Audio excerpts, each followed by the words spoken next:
Welcome to the Battle for Moscow, a game designed by Frank Chadwick. This is the Vassal module of the second edition by Victory Point Games. For more information about the publisher and the virtual tabletop engine, check the links in the description. The module comes with a standard setup you can select.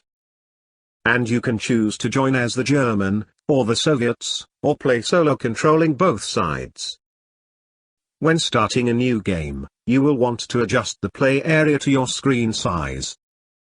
You can use the zoom tool to make the whole board visible, or fit it to the width or height of your screen. We'll use this width because it helps visualizing the flow of the battles along the whole front. Below the board we have some reference charts with important information to have at hand. To the left, the turn sequence for each player, and the procedures to resolve battles. To the right, a table with the effects of the die roll in combat, for every ratio of forces engaged. Besides, 2 placeholders for German and Soviet units eliminated. And a playmat with a chart for terrain effects, and a track to indicate the game turn, and how many reinforcements each player receives in them. At the start of the game, the Soviet player always has the same amount of forces in the same positions. All Soviet forces start on their reduced side, with a combat strength of just 4. All German forces start at full strength, and their armor units have 6 movement points, they may use up to twice per turn. The player controlling German forces will set them up in the hexes marked with the iron cross. For the sake of this demonstration, we'll just set them in order from the bottom up. But bear in mind, that how you set up the German forces, will determine your overall strategy. This extreme setup will allow the powerful German panzer armies to roam the plains, and approach Moscow from the south. Meanwhile, the German infantry will have a hard time pushing through the forests and defensive fortifications in the north.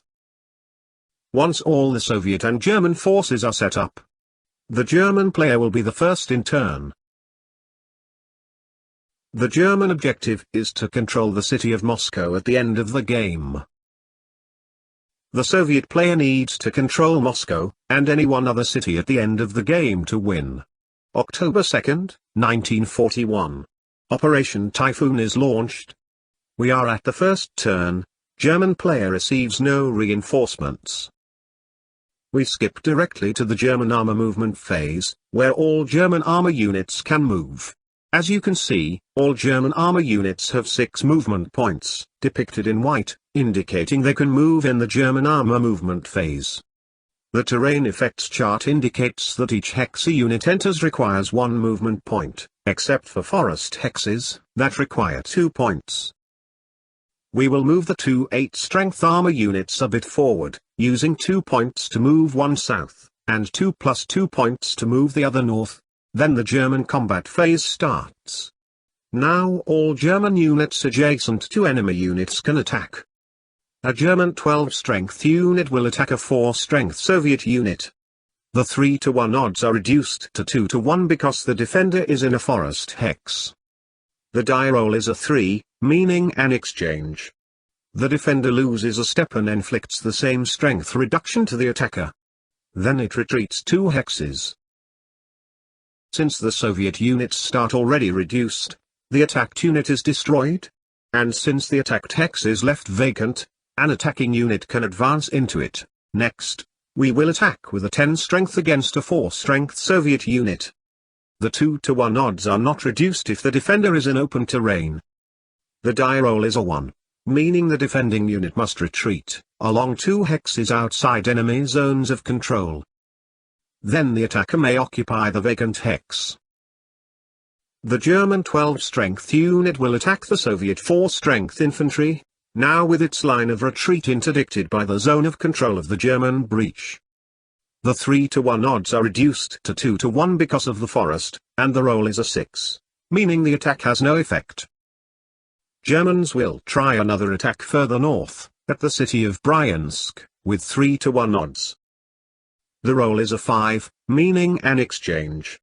The Soviet infantry is destroyed, the panzers are reduced, and advance into the vacant hex. 3 German units will attack a Soviet infantry. their 22 combined strength is reduced to 4-1 because the defender is in a forest. The roll is a 6, meaning the defending unit is destroyed, and an attacking unit can occupy the now vacant position. 2-6 strength German infantry will try to widen the gap in the Soviet line, with 3-1 odds. The die roll is a 4, meaning an exchange. The reduced defender is destroyed, an attacker is equally reduced, and the vacant hex can be occupied. Finally, 2 German infantry push at 2-1 odds, forcing the Soviet infantry in the open to retreat 2 hexes outside their zone of control. The last German infantry tries to push on its own the last surrounded Soviet infantry, with no effect. Here we can see the German breakthrough in various points, with a few but critical Soviet pockets of resistance. Now it is the German movement phase, where all German units can move. Remember, each hex costs 1 movement point to enter, all but the forest, that costs 2. Also, units must end their movement when entering an enemy zone of control. Those are the hexes surrounding the enemy unit. German units will try to advance the most they can, to surround the Soviet units, and interdict with their own zones of control, the Soviet units' retreat or reinforcement from the rear. Resisting and retreating, making the most of their zones of control, will buy the Soviet forces the time they need to build up their defenses. If the German forces ever managed to break through the Soviet line, the panzers would reach the poorly defended city of Moscow in a single turn. So far, the Soviets are using a defense in depth. But their lines are dreadfully thin. Let's see what they can do about it in the Soviet turn. The Soviet turn starts with a replacement phase, in which the Soviet player can deploy or reinforce a number of units. The game turn record track indicates that this turn the Soviet player receives 5 replacements. The player can reinforce units outside enemy zones of control, place new units on the eastern edge of the map, or directly in controlled cities. We'll place new units in the cities of Orel, Kaluga, Rzev, Antala, and reinforce the unit already in Mozhensk. Once replacements are allocated, Soviet units on rail lines can move up to 4 hexes along them, always outside enemy zones of control. We'll use these replacements to try to fill the gaps in the Soviet line.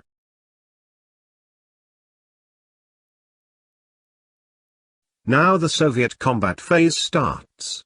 All Soviet units may attack adjacent German units. We'll start with these 2 infantry to the north, to cut off the German breakthrough. The roll is a 1, at 2-1 odds, that results in the defender retreating. But since the unit is retreating through an enemy zone of control, the German infantry is also reduced. Next, the Soviet forces will make a stand at the city of Vyazma. The roll of 2 on the 1-1 odds, results in an exchange. The defender loses a step, and so does an attacker. Then the defender retreats 2 hexes. Now these 3 reduced Soviet infantry will try to stop the powerful German panzer spearhead at 1-1 odds. The result is a 4, meaning the attack has no effect. These 2 infantry will push out of their fortifications against the German infantry at 1-1 odds. A roll of 3 results in an exchange. Both the attacker and defender lose a step, and the defender retreats 2 hexes. Down south, these 2 Soviet infantry will encircle the reduced panzer unit. The dreadful roll of 6 on the 1-1 odds means an attacker is eliminated. After all attacks, the Soviet player gets to move all Soviet units. We will try to stay out of reach of the bulk of German forces, leaving units to slow their advancement, and occupying positions with advantages in defense. This ends the first turn in the battle for Moscow. A week of fighting in the struggle of Germany's army group center to reach the Soviet capital. The destiny of the whole world was to be determined, in this small piece of land at these few critical weeks. The German advancement seems unstoppable. But, will they be able to reach their objective in time? So far, Germans lost 7 steps of forces and regained 1, while Soviets lost 7 and regained 5.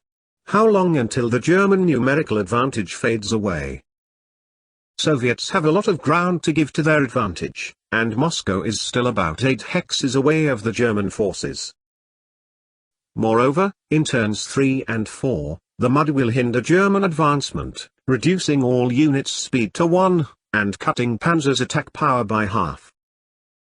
This is the operational challenge the game presents, and matches in a simple and brilliant way the challenge faced during the historical scenario.